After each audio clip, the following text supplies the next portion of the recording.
Hi, I'm Helen Bauer, and this is the Heart of Hospice podcast.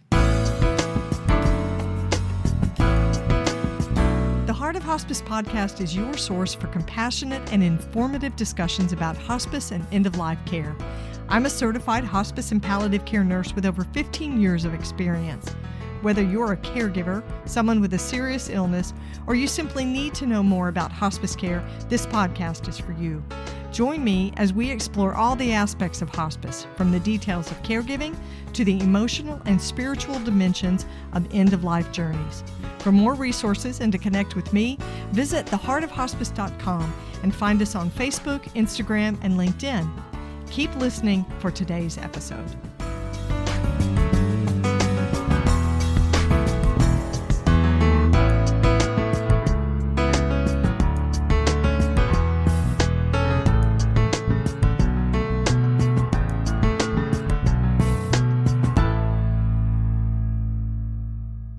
This is the Whole Care Network.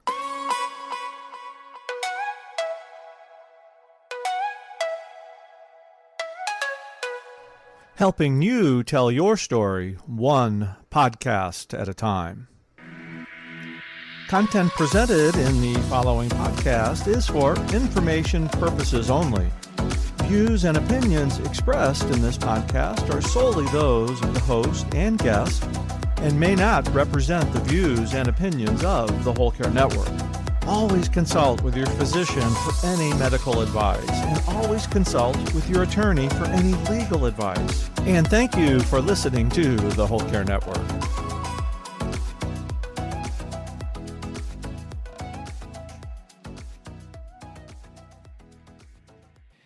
This episode of the Heart of Hospice podcast is being sponsored by bkbooks.com. Barbara Carnes and her team at BK Books have created the Approaching Death Support Kit to help educate and support families with clarity and compassion. This new bundle is a practical, ready-to-use resource for the bedside and includes many of Barbara's most trusted booklets. For more information, visit bkbooks.com or see the show notes for the link to bkbooks.com. Today's guest is an author, a nurse, a podcaster, and a former dementia caregiver. Marianne Sciucco is one of the founders of alzauthors.com, the global community of authors writing about Alzheimer's and dementia from personal experience. It's the most comprehensive single source in the world for dementia literature, curated by former caregivers and authors. Marianne serves as board president, manager, and producer and co-host of their podcast, Untangling, Alzheimer's and Dementia. She's a registered nurse who's cared for hundreds of individuals and families impacted by dementia. She's also a former caregiver to her mother and to her stepfather as well, who had mixed dementia. She's the author of Blue Hydrangeas, an Alzheimer's love story. Marianne shared her personal story of how she helped care for her mom and helped cared for her stepdad, who happened to have dementia. She shares what she would have done differently in the care of her mom, and it was really good to hear that she didn't have a lot of regrets. She didn't have a lot of things that she would have done differently. She did admit that even though she's a healthcare professional, because she's a nurse, when the caregiving experience happened for her, all that nursing knowledge kind of flew out of her brain, and that was a challenging experience. We talked about her caregiving superpowers, and she said that being an advocate and being willing to find resources and learn from other people were some of the superpowers that she had as a caregiver. And one piece of advice that she shared was, read it before you need it. Read it before you need it, which I think is brilliant, because once you get into a crisis or you're really immersed in a caregiving situation with somebody with dementia or Alzheimer's, you probably don't have the mental bandwidth or the emotional bandwidth or the time to read a book. So listen to this interview. It's really great, especially if you were a caregiver. This is a great conversation. You can learn a lot from Marianne, and be sure to check out Blue Hydrangeas and the other authors and the Untangling Alzheimer's and Dementia podcast at alzauthors.com. There's a lot to learn.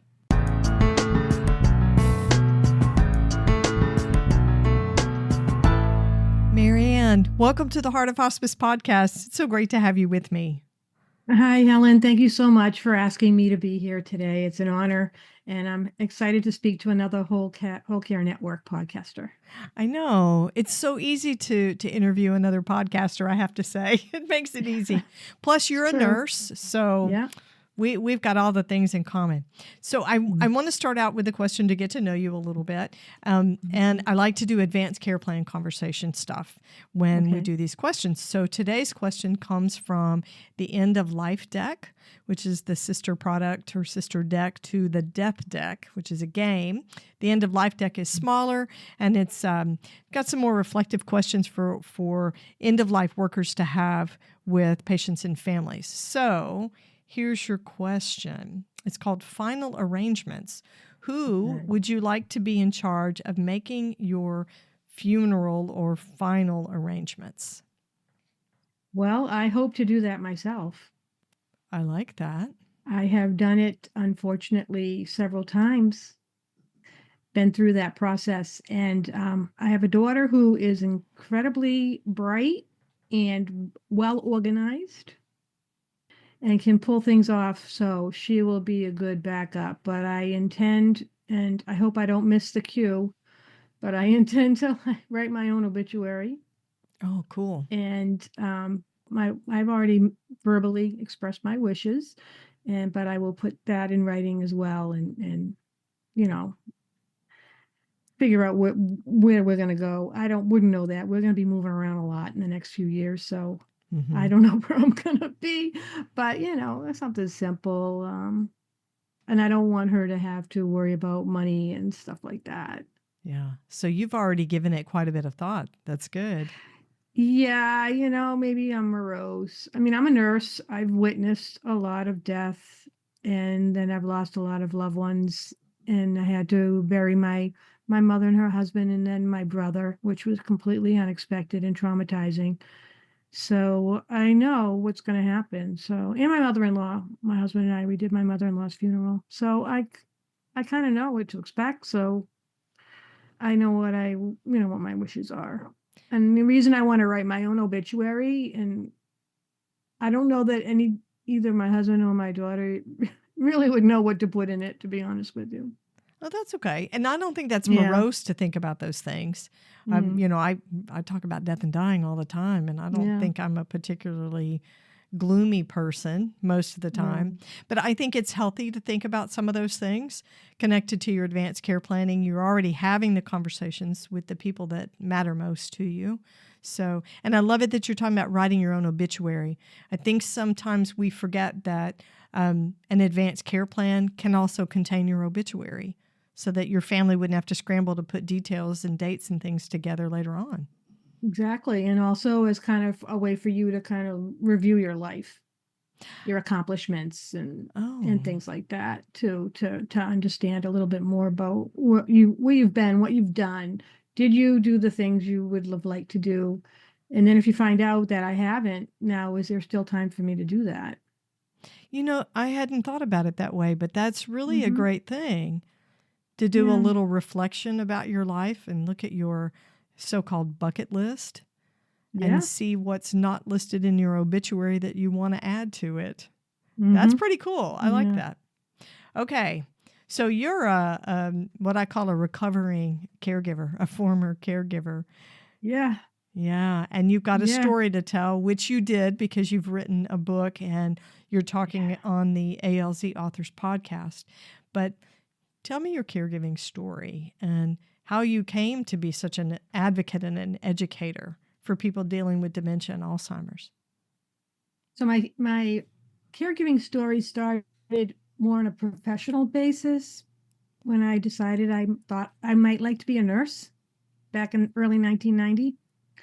So I worked in a long-term care facility and went to nursing school and worked and did all of that and was very partial to people who had Alzheimer's and dementia. I had an aunt that I was close to who had that, and wrote my book, published it in 2013, Blue Hydrangeas, an Alzheimer's love story, based upon experiences I'd had with couples where the husband was the caregiver.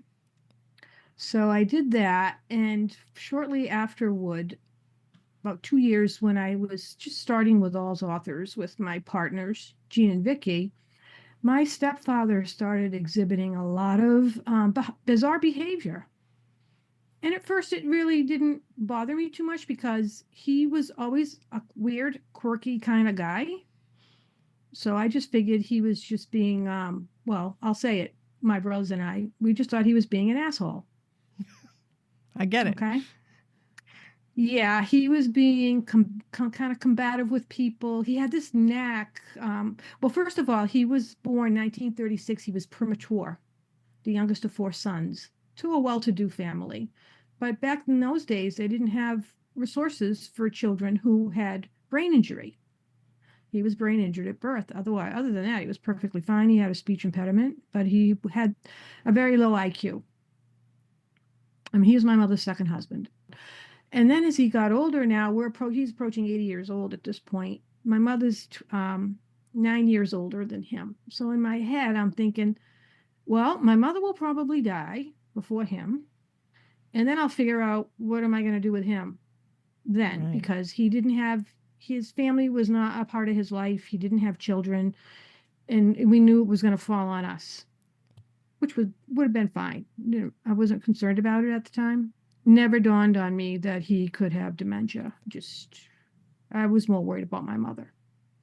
So I went to visit them. It was in November 2015. My daughter and I drive up and we get in the house and he's sitting at the kitchen table and he looks like hell. He is just disheveled. He hadn't had a haircut in I don't know how long. He wasn't shaved. This was a man that always took great pride in every day, shower, shave, get his hair cut regularly, dressed, wore nice things. He was wearing clothes stained and dirty and with holes. And he's just sitting like slumped at the kitchen table. And I went in, I said to my mom, what is going on with him? What's the matter with him? Oh, I don't know, she said, but can you help me? Will you help me? And I said, well, yeah, I will help you. I said, but once we start heading down this road, we are not turning back. I am not going to start and stop. I'm not doing it. We're either going to do this, find out what's the matter with him, see it through, or forget it. I'm not getting involved. So she was like, okay. So we made an appointment for him to go to a doctor. So we brought him. And again, the doctor, I thought he was depressed. That was my initial thing. I thought he was depressed. I thought we'd put him on some antidepressants and he'd spring back to life and everything would be great. But the doctor wasn't even able to conduct the a depression screening with him because he couldn't answer the questions. And he had that way that people with dementia have, that way of like twisting questions and kind of giving you a good answer, but it's not the right answer. Right. Just kind of generic. Right. Yeah, it makes sense. And the doctor was like, couldn't do it. So he gave up. And he said, well, we can't, we're not going to be able to do this. And I was like, but you're the doctor. And if you can't do it, then you need to give me somebody who can do it. If you are unable to conduct this screening, then somebody else has to do it. Sure. So I said to my mom, we need a new doctor. So she said, okay, well, find a woman doctor because he likes woman doctor. I said, fine, I'll find one. I found the perfect place. So I bring him in there the very first day. She examines him, does the whole thing, does the mini mental health and all that, and says to me, she didn't say it to my mom, she brings me out of the room and says, he has dementia and he needs to go to memory care. Oh, wow. And I was like, what? I thought you could just give him an antidepressant and we would go home. No, he should not be driving. Totally blindsided you. I was blindsided. I was not excited. I mean, it was in the back of my mind that he had dementia, maybe. I don't know. He wasn't forgetful or anything like that. So it wasn't Alzheimer's. It really wasn't Alzheimer's. Mm-hmm. My mother was terrified of Alzheimer's. Her sister was 15 years older. She had Alzheimer's. So when she heard the word dementia, that's what she thought of. And she was totally freaked out that he would have it. So we left there. And she ordered MRI for the brain and a neurological and a psychiatric evaluation. So, I mean, I live 4 hours away. So we scheduled these appointments. Now it's Christmas time. So in the early part of the new year, we scheduled the appointment. I bring him. That was like one of the worst things I ever did in my life, was witnessing him fail at those exams. Knowing what those tests meant. Yeah. And being in the room, and he's, being his usual funny, affable, jokey self. So she's like, the neurologist says, do you know what day it is? And he's like, why do I need to know that? I don't work. Yeah. I said, well, that's a good answer. He doesn't work. Hasn't worked in years. He doesn't need to know the day. And do you know where you are right now? And he's like, I'm in Plymouth. And she's like, where are you in Plymouth? He had no idea. He couldn't say. And the saddest thing was, like, she confirmed that diagnosis. And driving home with him, I had locked all the doors with the child locks because I was afraid he was going to jump out of the car. And all I kept thinking was, what am I going to tell my mother? I can't tell her this. She's going to freak out. She's going to flip. My mother was the kind of person that would flip out. So anyway, this doctor, this neurologist, ended up making an arrangement for us to bring him to the hospital, to the ER, to be admitted to a behavioral health unit for elders, for seniors. And that was a horrible, horrible night, because they didn't even know what was happening. Like, he didn't want to go. Like, we need to bring him to the hospital. It's at night now. It wasn't in the evening. My brothers went over there to take him, and I don't know what happened, but finally he agreed to go, and that was it. He never left. He never went home again after that night. He never went home. That is so sad. That really breaks my heart. He never went home again. He was there for 5 weeks. He was diagnosed with mixed dementia, and we had to place him in a nursing care facility. Wow. And that lasted, he went into the nursing home in March, I think, or April of 2016, and then died in January 2018, and my mother died in August of that year, 18.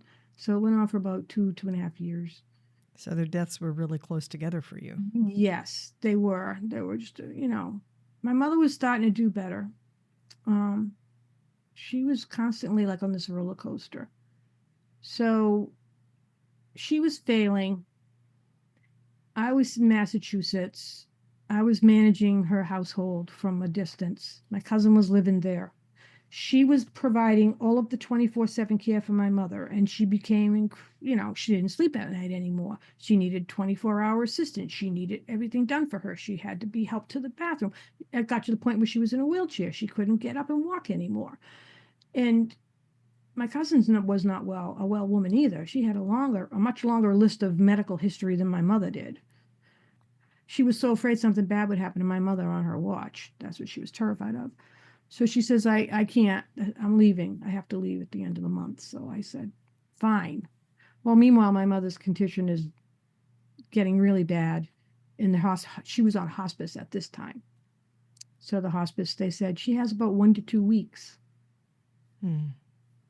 So we were like, okay, what are we going to do? So I wanted to arrange a system of care where my brothers and I would stay there and take care of her. But one of my brothers worked full time. He had a huge job. I have another brother who's been disabled his whole life. He was helpful, but he wasn't really up to the task of moving her around and all that stuff. And I was in New York. I was going to have to take a leave of absence from my job, go down there, stay for who knows how long, 1 to 2 weeks, maybe it was going to be months. I didn't know. And we tried, and then we just realized this isn't going to work. She needs to have 2 people present at all times, and we can't guarantee we're going to have that. Even with paid caregivers, we might be able to get 1 person, you can't even always count on them to show up and be there when they're supposed to be there. So they said, the hospice people said, well, why don't we find a care home? So my mother, like I said, she was a very devout Catholic, and there was this really nice Catholic home. And that's where she ended up going for what we thought would be 2 weeks. 2 weeks after she gets there, my brother, who was did not want her there and couldn't bear to see her there, him and his girlfriend, she was a nurse, they had her up and walking. They had her off the oxygen. And my brother said, I'm taking her home. Send her to rehab. The people at the nursing home said, send her to rehab. She's on hospice. She can't go on rehab.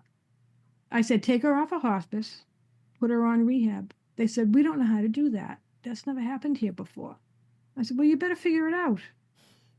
So they did. They put her on rehab, and 2 months later, she left that place, and she went home to live with my brother. Oh, that's the roller coaster of caregiving. Yeah, the hospice to rehab story. So that was a lot. So she ended up, she went home, and then we had to have caregivers in every day from like 8 to 5 so they could go to work. She wasn't happy though, you know. Mm-hmm. She knew that I think she knew she wasn't going home again, but then she wanted to go home again. Like, she never asked us to take her home again. But we would talk about selling her a place so that we could have money to pay for caregiving. Right. And one day she'd say, I understand if you have to sell my place, that's okay. And then the next week she'd say, don't you dare sell my place. Yeah. She'd be very angry. It was a lot. So taking care of them, I had both of them on hospice at the same time. We're going to break for just a minute. This isn't the end of the episode. There's more to come, so stay connected. The sponsor for this episode is bkbooks.com. When someone you love is dying, the journey can feel overwhelming. What do? What should you expect? How can you help? Barbara Carnes, RN and end-of-life educator and hospice pioneer, created the Approaching Death Support Kit to bring clarity and practical guidance to the bedside. Hi, this is Helen, host of the Heart of Hospice podcast. As a hospice nurse, educating the family has always been a top priority for me. The Approaching Death Support Kit from BK Books provides families and caregivers with clear, practical guidance to help them navigate the end-of-life journey with confidence and compassion. The bundle includes many of Barbara's most trusted booklets, Gone From My Sight, By Your Side, The 11th Hour, Pain at End of Life, and her newest title, Always Offer, Never Force. Whether you're a nurse, social worker, chaplain, or end-of-life doula, this kit supports your work. And for family caregivers listening, it offers gentle, trustworthy guidance to help you care for someone at home and feel more prepared for what's ahead. BK Books offers quantity discounts for teams, agencies, and families, so visit bkbooks.com to explore the Approaching Death Support Kit. See the show notes for this episode for a link to bkbooks.com.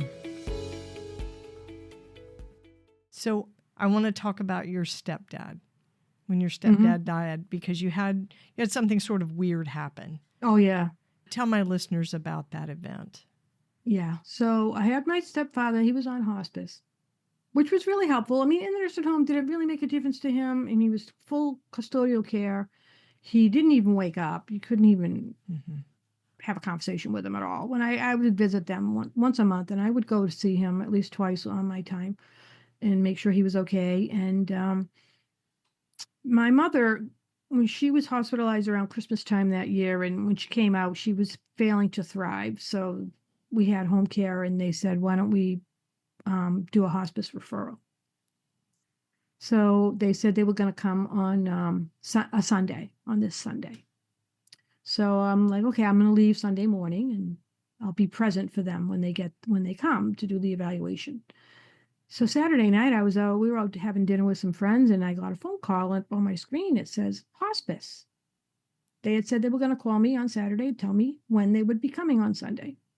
Oh, this must be the people calling me about my mom to tell me what time. It's not that hospice.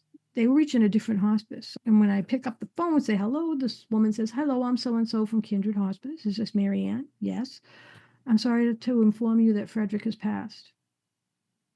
Oh, what? Frederick has passed? What are you talking about? You know, I thought you were calling me about my mom. I don't know, it just put me in this tailspin. And so now I'm like, oh my God. He just died. I don't even, he just died. That was it. Nothing happened. He wasn't sick. He didn't fall. Nothing like that happened. Yeah, He didn't break any bones. No crisis, nothing like that. Nothing. They think that maybe he aspirated. He ate his lunch. He was in bed, in his own bed when he died. So I said, okay, call my brothers, tell them. I said, you better go over there and tell Ma. I'm coming up. I'll be up in the morning. Tell Ma. Well, that didn't go over well. When she heard that, she was extremely distraught about that. That was not a good scene. And I think that kind of contributed to her spiral. There's a lot to unpack in your story. A Mhm. lot. I know. Yeah. In your And I've caregiving. got years now. It's Yeah. what? They died in 2018, so here we are. It's 2025. Seems And like you- it just happened. And you're still telling the story, and there's still stuff to learn from it. For all of us, I think, both on the caregiving side, for people who are going through caregiving right now, and for people who are providing the care. So if you were given a do-over, what would you have done differently in their care? Anything? Well, not too much, I don't think. You know, my focus at that time was on my mom. I'm sorry, you know, he wasn't my dad. I took care of him better than anybody else. I mean, his family, his nephew was a doctor. And when I called him to let him know what was going on, he said, well, good luck. Oh, wow. Yeah, he was I couldn't believe it. I said, like, okay, we're on our own here. I just focused on her. I just wanted her life to be as serene and as routine as it could be. I did not want her to be disrupted. So I managed to keep that going. But one of the things I kind of wished we had done differently, and this was her wish, it wasn't mine. I wanted her to go to an assisted living because I think she would have done better and thrived better if she were in an environment where there was more stimulation. Right. Some socialization. Yeah, it was just her and her niece, and she was a good person, but she wasn't a trained caregiver. Right. She had her own issues. She had her family coming and staying, children, took grandchildren, stay for the weekend and stuff. My mother didn't want that. She wanted to be quiet, but she didn't want to complain about it. So by that time, it was too late. I was looking around and trying to find places and trying to figure it all out. And then when they decided they were going to do this, then it was off the table. But I think she might have done better. And then she would have been under the care of trained eyes. Right. She would have had more of a social life. She was a very social person. I think that as she got older, she lost her hearing, and then her vision was impaired. And then she had heart failure, so she couldn't breathe while she was on oxygen. And her mobility, you know, everything just started getting narrower and narrower. So the quality of her life just was really deteriorating. Yeah. So let me ask you, what are 3 of your caregiver superpowers? You had a very intense experience. Yeah. What are 3 of your caregiver superpowers? I'm a nurse, so I have volumes of knowledge. I like that one. But I will say that when even if you are a nurse or a doctor, healthcare professional, you know all the books and everything. When it happens to you, everything you know just goes out the window. Now Right. it's your person. You can be very objective when it's somebody else's mother or somebody else's life.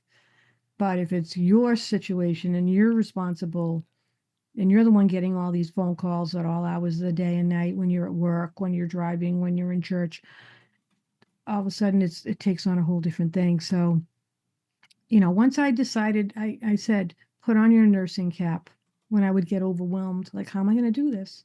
Yeah. Put on your nursing cap. What would you tell your patient? How would you organize this in your day? So that's what I did. So that worked out really well for me. I know how to uncover resources, and I'm not afraid to ask for them. So that was one of the things I did. And another thing I understand is that everybody I know, they know something or they know someone. So we got my mother 24/7 home care through Medicaid shortly before she passed away. And that was because my brother had worked with a guy and was friends with a guy whose wife worked for the state in the state agency that oversaw all the home care. And she knew the person who was like the commissioner and got me an audience with that person. But if I hadn't said anything, yeah, you know, nothing would have changed. They wrote her some kind of a waiver. She had 24/7 aides come into the house. Which anybody working in end-of-life care or in healthcare will tell you that's just unheard of. It's impossible. So what I hear you saying is your caregiving powers are your professional skills as a nurse, your ability to look for resources and ask, so that's advocacy, and to be open to learning new things from other people. Yep. Yeah, that's huge when it comes to caregiving. Yeah, and that might not even be what people even think about. Like they're thinking more about the day-to-day physical load. Right. But advocacy and communicating on behalf of your person, that's just sort of built into the job description of a caregiver. Yep. That's an everyday thing. All those little decisions, I call them micro decisions that you're making every day. That's part of the advocacy. Calling the doctor, communicating. Yeah, the pharmacy, ordering the Depends, and she had to have like thickened liquids and things, so we would have to order stuff like that.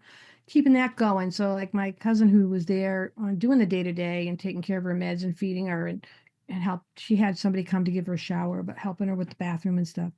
She did that part. She didn't have to do any of this other part. Taking over the entire household. People don't realize that. It's hard enough to manage your own household, all your bills, keeping the lights on, keeping up the maintenance. I had to do all that for her too. You're doing somebody else's taxes? Yes, it's a second home. Yeah, it's a whole second life. You have managing to take care their of. Bills. Absolutely. That was huge, trying to, organize that and everything. Caregiving is a big job, even when it's simple. Right. And it's never simple. No, it's never simple. That's good. So tell me, what was during your caregiving experience your healthiest go-to self-care habit? Well, I lived far away, which was a good thing and a bad thing. I mean, I would have loved to have been able to pop in over there every day and, but that wasn't possible. And I would make that trip. It took about 4 or 5 hours, and most of the time by myself. So I had a lot of time to think and unwind on the road. But I had my job. I work in a college, community college, and in the health office, I'm a campus nurse. So that kept me really busy being around young people all the time. And it's very creative. And it's a good job. And I enjoyed it. I enjoyed the people I worked with. So I had that going for me. And then I had my friends at Alz Authors. So at that point, we had been running that group since we started in 2015. So right around the time my stepfather's trouble started. And now, it's like 2018 when things are coming to a head, and we were really close at that time. And then I had the resources as we were developing this repository of resources. I needed them, and they were there for me, and working with the authors and getting to meet other people in my situation. So like I knew all along from the get-go that I was not alone, that this is a routine thing and millions of people are doing it. A lot of people, when they're in the middle of it, they think nobody else is doing this because maybe they don't know anybody else. None of their friends, their coworkers, other families, neighbors, they're not doing this, but I am. And so you feel like you're alone and you can't really get out, because that was like the thing with my cousin. I just have to get out. I have to get out. So when I would visit, she would like leave literally and go stay somewhere else for the time being, or she'd just say, I can't even go out for 20 minutes because I'm afraid she's going to be on the floor. So just not even having a minute to breathe. So I had like all of that available to me. I knew that I wasn't alone. I knew a lot of people in caregiving and dementia world. I knew where to find the resources. So that really helped a lot. And I had one author friend who said about the books, read it before you need it. People don't know that they need to understand about these things. But if you have elder parents or anybody that's facing a serious illness, I mean, it's worth your while to find a good book or a guidebook and start looking at it and understanding what's involved, like on the multiple levels that caregiving entails, so that you're not blindsided. Because most of the time when people enter this role, it's very suddenly and unexpectedly. All of a sudden you realize something bad happened and now I'm responsible keeping this person alive. Right. There's a realization of where things have gone. Well, and at that point, who has time? And you don't have time. No. And that time, that's the thing. You don't have time to learn it when you need it. You don't. That's true. So with With ALZ Authors, you basically built the resource that you ended up needing. Tell me about the work that you guys are doing and the podcast. Well, we started 2015. It was a 1-month project. And my partners and I, we really liked each other, so we decided to just keep it going, kind of like sporadically doing campaigns. And these were advertising and promotion campaigns that we did for our own books. It was not altruistic. It didn't start out that way. Until after, like, the first year, we did a couple of campaigns, and then the third year, I said, why don't we start a blog? We'll start talking to other authors about their books, and we'll call it Alz Authors. So we said, okay. So we were going to do, in June of 2016, we were going to do a new author every day, Monday to Friday, for 4 weeks in June. Can we find 20 authors? Well, we don't know, because nobody knows who we are. Maybe they don't want to write us a blog post. At the end of the month, we had more. We had done those 20, and we still had more coming in and waiting. So we said, let's just keep publishing the blog until we run out of posts. Well, I have posts scheduled now until June of this year. So all these years, you still haven't run out of posts. We never run out. We used to have to go looking for books, and now people come to us with their book, and they want to be in Alz Authors. Yeah, it's an amazing resource. How can my listeners find the podcast, check out the blogs? How can they connect with you? You just go to the website. It's alzauthors.com. And on the homepage, you'll see it's broken down. Like, you can find the blog posts with all the different authors. And the podcast is on there. You click on the podcast page. All the episodes are there. We're celebrating our 10th anniversary. So we're doing a giveaway. This is important. We're doing a book giveaway. Every month, we're going to give away a mini custom caregiver collection. And it's 3 books. The winner gets to tell us the category of book that they're looking for. So if, say, they're looking for a book about caring for their husband, we will provide the winner with 3 books about caring for your husband. Probably a memoir. Most of the books are memoirs. People really like to read other people's stories and see how they did it. So, if you go on the website, you can sign up for that. You can sign up for our weekly newsletter. We write all of our podcasts go in there, our special events. We do virtual events several times a year. We just did one last week. It was on the long haul, the long-term impact of caregiving. So it's for people that cared for more than 10 years. And then in April, on the 29th, we're doing National Poetry Month. We're doing a poetry reading with a number of authors in our group that are poets. And we've published a poetry anthology as well. So you can find all that stuff on our website. Wonderful.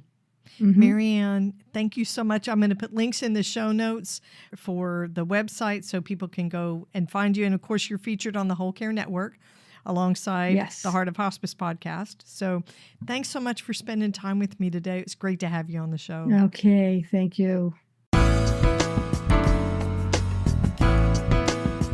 Thanks for listening to the Heart of Hospice podcast. Check out our sponsor in the show notes, and please leave a rating and review on Apple Podcasts. We would appreciate it if you would share this episode with your friends and family and anyone who needs to know more about hospice. Connect with us on Facebook, Instagram, and LinkedIn. And remember, no matter who you are or where you are in your hospice journey, you are the heart of hospice.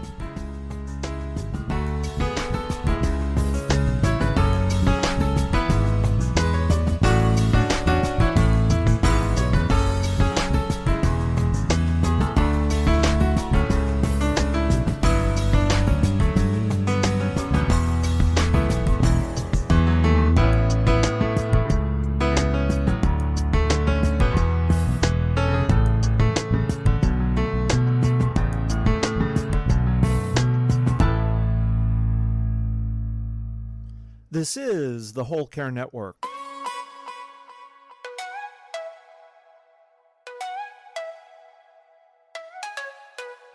Helping you tell your story one podcast at a time.